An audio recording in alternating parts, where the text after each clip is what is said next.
আমি এখনো বলি রাজ্যের হাতে পাওয়ার নেই। রাজ্যের হাতে পাওয়ার থাকলে আমি 7 দিনে করে দেবো।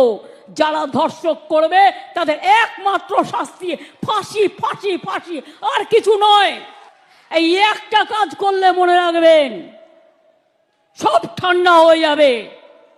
যারা দুর্বৃত্ত তারা ঠান্ডা হয়ে যাবে। বর্ডার চেকিং হবে।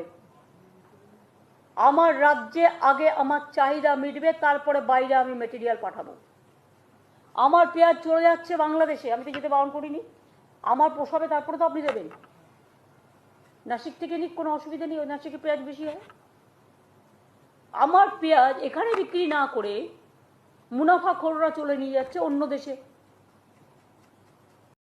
উইদাউট পারমিশনে। 3 তলা 4 তলা 5 তলা তুলেই যাচ্ছে। কেন তাদের অ্যারেস্ট করছেন না? কেন ভেঙে দিচ্ছেন না? 2-1টাকে অ্যারেস্ট তো করুন, 2-1টা ভাঙুন।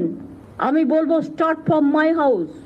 কেন আমি ইলিগাল জিনিসকে আমি অ্যালাউ করবো? যাই হোক, কোনো এমএলএ, এমপি, মিনিস্টার থেকে শুরু করে পুলিশ অফিসার, জেলা এসডিও, ডিএম থেকে শুরু করে আইসি থেকে শুরু করে, এগুলো অনেক হয়েছে, আর করবেন না প্লিজ।